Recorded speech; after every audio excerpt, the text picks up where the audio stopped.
you creatives, welcome back to our channel. I know this is a little odd because I'm flying solo, but there's a reason why. I'm going to tell you my fall reading list. Yes, that's all the books I'm looking forward to read from September to December. It's not very long because I've kind of been busy, but I am going to try and read every single book that I'm showing to you guys. So strap in.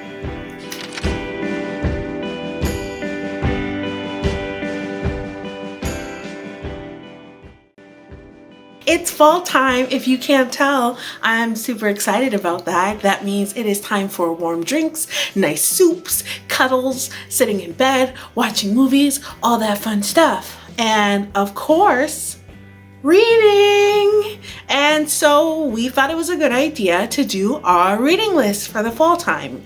Can't really go outside. It's gonna start getting really cold here in Canada. Not that we could really go outside before. Thanks, Corona. But besides that, it's a great season to sit on the couch, curl up nice, and just like dig into a book. So let's dig into the books that I'm planning to read. Now, you've probably or hopefully have seen my book review on Before She Ignites by Jody Meadows. Okay, so for those of you who haven't watched the book review, this book series, which starts with Before She Ignites, is about Mira Minakova. She's a young girl who is a huge part of her kind of government system. She's like a speaking voice, like the House Speaker, who gives speeches and things like that. She stumbles upon something that puts her in a precarious situation, which results in her kind of starting her adventure in the series. The great thing about this book is that it is a mainly, if not all, black character fantasy novel, which is like really surprising because if you know who Jody Meadows is, she's white.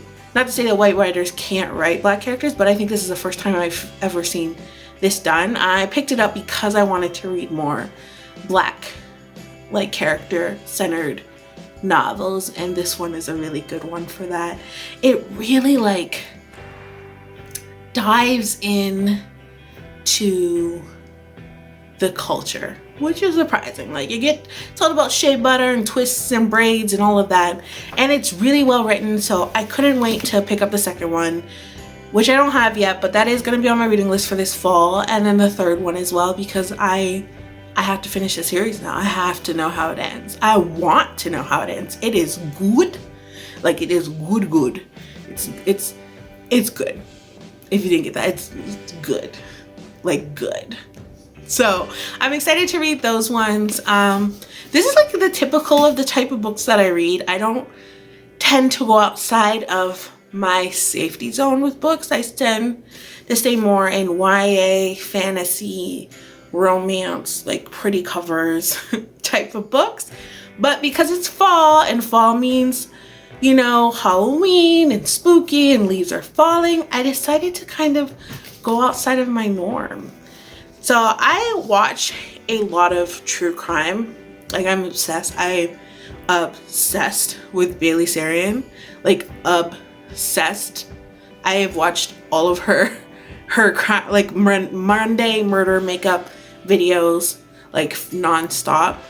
And when I ran out of those, I started watching That Chapter, which I also really love. And so I just spend my days playing phone games and watching true crime novels. I mean, watching true crime series, like YouTube videos and documentaries, like, I don't know, I'm Murder in the Making. I just really enjoy it. I like the way that they both present it in this very like palpable, non-dark and depressing type of way that makes it a consumable knowledge for somebody like me. But because I love watching it so much, I thought, why not try and read it? So I picked up a few books to add to my list that aren't usually something that I would read, but that are true crimes. One of them I'm actually really excited for, I know you can see me grabbing beyond the camera, is Murder in the Family. It's written by a guy whose mom was murdered by his father. I know, messed up. But he's kind of telling the story about like these little stories and things that happened in his life, and how eventually, after the murder happens and he finds out that it was his father, it kind of ties it all together and it makes things make sense. So I'm really excited for this because I think it's going to give me all of the details and the in-depth look into true crime that I love, while also giving me time to read, which I love. So I think it's going to be an very, very, very interesting read, and I think it's going to be an interesting book to review if I can even like possibly think of doing something like that in 3 minutes. This might have to be like a full video. But if you have read this and you know like how it goes or what's in it, please like tell me about it, because I think it's very interesting. And I think it's even more interesting that it's a Canadian, because I love those in particular, because Canada is seen as such like a nice little country and not much happens here. And then like as you start digging into it, we've had like a lot of murderers, and like obviously every country has murderers, but like there's some odd ones out there. There's some like head turner ones. So I'm excited to dig into this. I'm excited that it's being written from the by the Sun, because I think that's the best way to get the story, you know, unless you're getting it from like the murderer's mouth, which I don't believe in, because you don't deserve 5 minutes of fame. The other true crime book I'm looking forward to, it's not so much true crime, it's like taking true crime and mixing it with fiction, which is a bit more interesting. It is The Five, and this one's written by Hallie Rubenhold. So everybody's heard of Jack the Ripper. He's very, very, very, very famous serial killer. When I went to go visit London a few years ago, I did Jack the Ripper tour. Hated it, I was terrified. I was so scared. It was nighttime. They were talking about torture and murder and blood, and I was like, this is sad. This is not how I wanted to spend my trip or whatever. My friend was really into it, so we went and did it.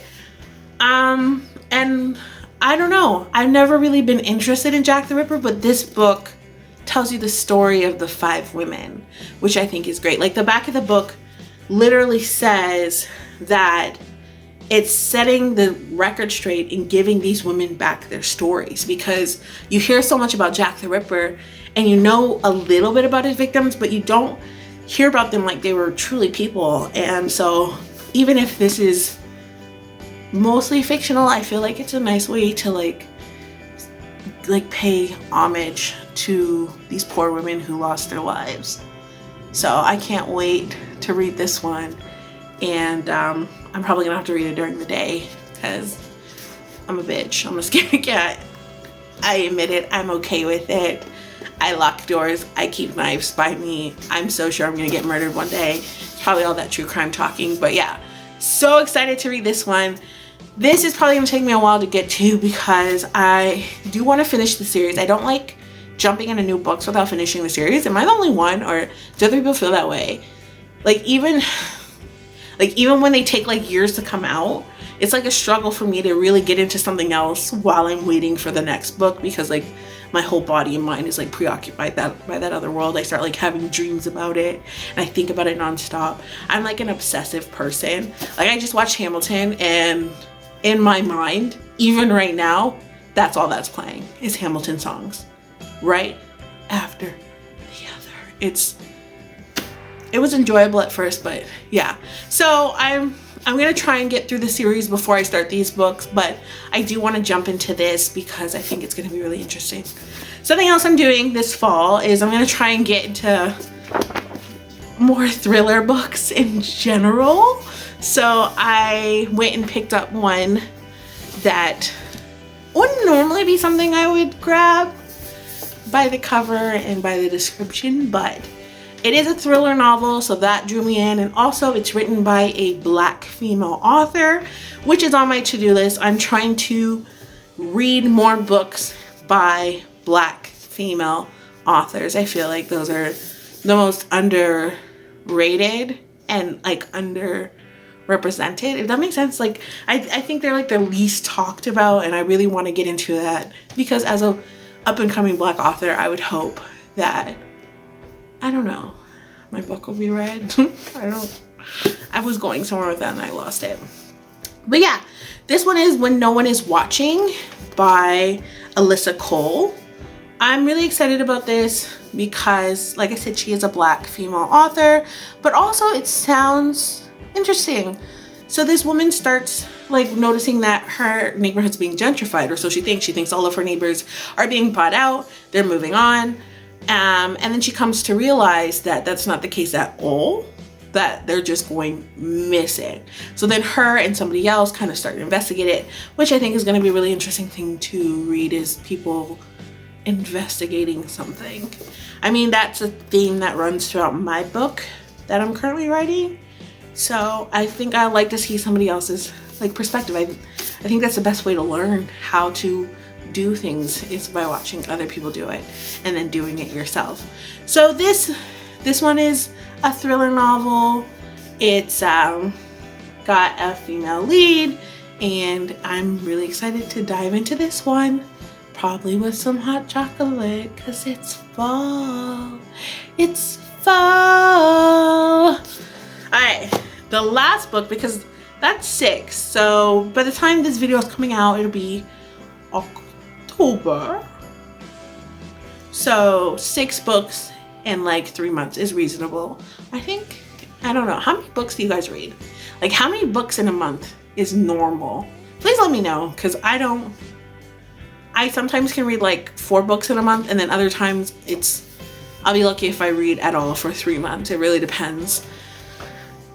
And the last one, I got this in our last book haul, but I haven't been able to read it yet. It's only mostly devastated. It's a gay love story.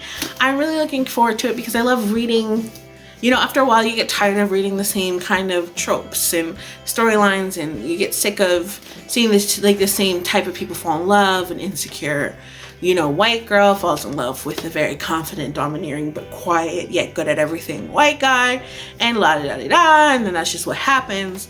So I kind of made it a mission of mine to start, well, I started this when I was like 12, start reading books outside of that. That's how I found something like Summer, that series by J. Bell. Love that series.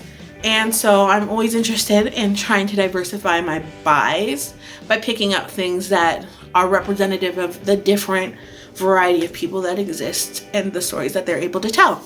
So this is written by Sophie Gonzalez, and does anybody else hate when the description's on the inside? Am I just lazy? I just feel like it's so much work to like open it up and read what like the book's about. I'm just lazy. That's fine. So it's about these 2 guys that kind of met in the summertime, and then they end up running to each other in high school, and things don't work out the way that they imagined that they would work out. So yeah, it's a love story, which is sweet, because what is better than reading about love when you're cuddled up by yourself or with someone else? It's just nice. I don't know, I'm a homework person though. But yeah, that's my reading list. Those are the 6 books that I'm hoping to tackle over the next 3 months and then give you guys reviews for. I think I'm gonna start doing a reading list for the year coming in January, so it's not going to be seasonal necessarily, but I definitely wanted to start setting goals for myself to get back into the reading, because I feel like, I don't know if I'm the only one who as a writer does this, but I feel like I get lost in my writing and then entirely forget about reading and doing things that I really enjoy. So this is me doing that. If you have a reading list, let me know. I'm going to post all of these books down in the description with the full like description of what the book is about, and maybe some links for you to go and purchase it, because if you want to read them, I would highly suggest it. Message me about it. Message me on Twitter, on Instagram, on our Facebook page. Just I love talking to people about books that I read as I'm reading them. So definitely hit me up. Let me know if you have a reading list, if you have recommendations for reading lists, and stay tuned for next week, because Jay's gonna give you her reading list. All right, guys, thank you for coming out and listening to me babble. I'll catch you on the flip side of the page.